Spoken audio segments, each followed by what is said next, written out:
When John was 24, he was living in Tucson, Arizona.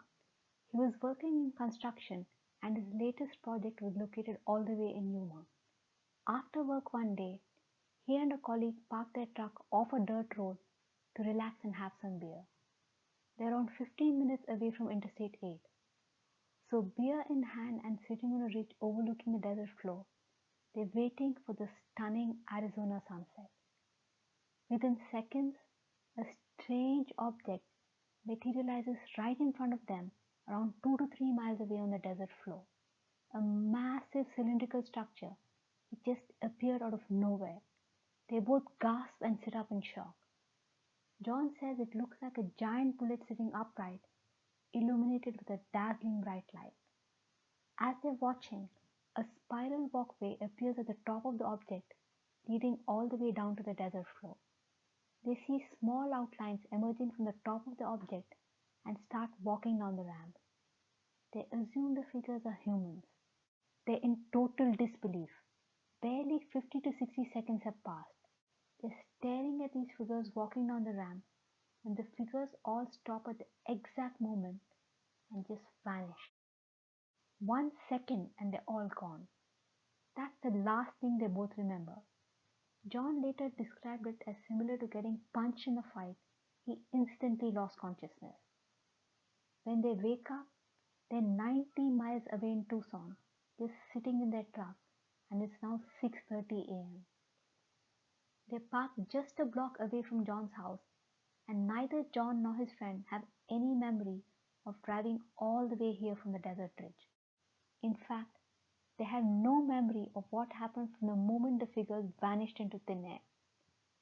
Try as he might, John can't remember a single thing from that second onwards. Neither can his co-worker who was with him that night.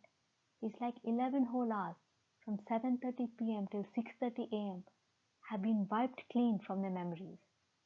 John says this is the only unexplained thing that has happened to him and has made him more open-minded. Leila is from a small desert town in New Mexico and had to often travel to another town with her mother for a doctor's appointment. This town is an hour and a half away with nothing but open desert for miles in between. On this particular day, their appointment is at 9 a.m., so they need to leave by 7 a.m. to get there on time. But it's already 8 a.m. when they start from home and they stop to fill gas first. They usually grab some Starbucks coffee, but they skip it as they're running late. In the car, they're listening to loud music while singing away as they always do, but the music just stops, out of the blue. Now, they made this trip dozens of times before while playing music, and this has never happened before. So they're trying to figure out why the music stopped when they notice that the fuel indicator is showing low fuel. They just filled the gas for this trip, so why is it showing low? They're thinking of calling the doctor to say that they might be late for the appointment, and all the lights on the dashboard switch off. A few seconds later, the dashboard lights come back on and the fuel is showing almost full.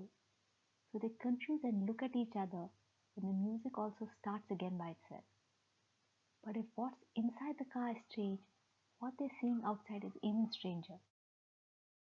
They're now right at the entrance to the town. How did they get here so quickly? They'd been in the car for what felt like 30 minutes. They did not drive all the way here. Just a few seconds ago, they were about to call the doctor saying they were running late. Neither of them recalls driving all the way till here. Leila looks at the dashboard and the time reads 7 a.m. Obviously, the dashboard became faulty, so it's showing the wrong time. She picks up her phone, but it too says 7 a.m. She's like, what? They'd only left their house at 8 a.m. So how can it be 7 a.m.? So they check her mom's phone and it too says 7 a.m. They notice that most of the stores are still shut except some fast food joints. So it is actually 7 a.m.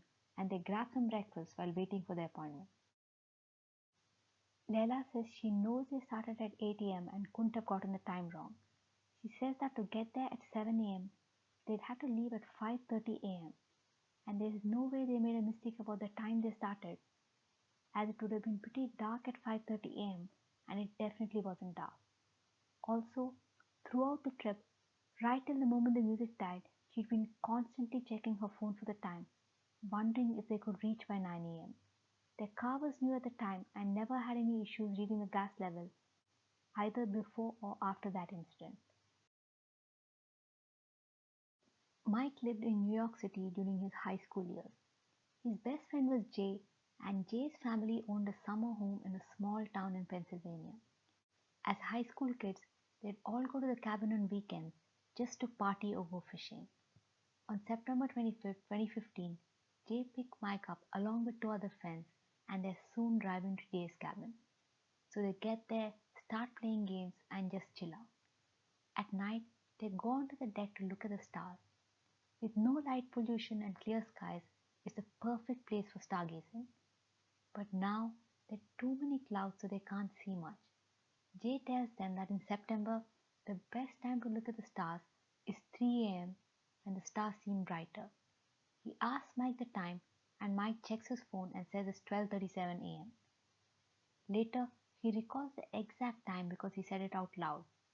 So they all decide to stay on the deck and wait for a while. As they're gazing at the night sky, a dazzling white light blinds them so much that they're forced to shield their eyes and look away. They realize the light is the sun and it's now broad daylight. They're stunned, and Mike checks the time and it's now 8:15 a.m. 7.5 hours have passed without their awareness.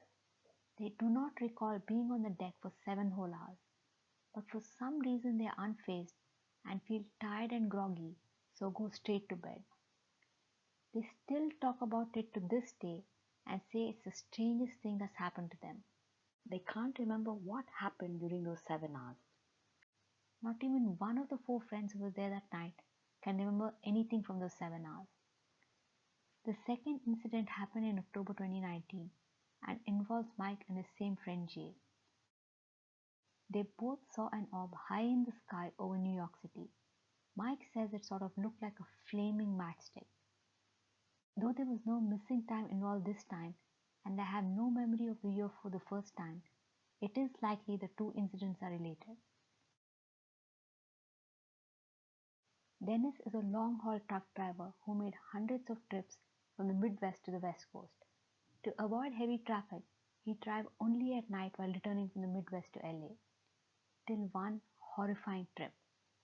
So he's 7 hours into this trip in Utah, getting on the I-70 heading towards the Rockies. At 9 p.m., he stops at his favorite truck stop for a quick dinner and he's back on the road by 9:30 p.m. At about 10:30 p.m., his brand new XM radio starts going haywire, bouncing from station to station, staticky and crackling. He'd just gotten it professionally installed and they screwed it up. He's very annoyed at being ripped off. A plane flying high in the sky catches his eye. He's been driving on this road for 4 years and he's never seen a plane here. He shrugs it off, thinking a new airport has come up nearby. So he keeps driving for a while till he comes to a part of the desert that's totally remote. Not even a single building, streetlight or car for hundreds of miles in any direction. He's in the middle of nowhere at night. He's engulfed in this blackness, save for a teeny bit of moonlight and his truck headlights. But he's used to driving here. He's driven here so often, alone at night in this vast, endless desert. He's fine with it.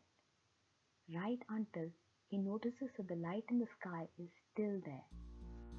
He checks the time and it's 12:30 a.m. He's been driving for 3 hours since he last stopped for dinner.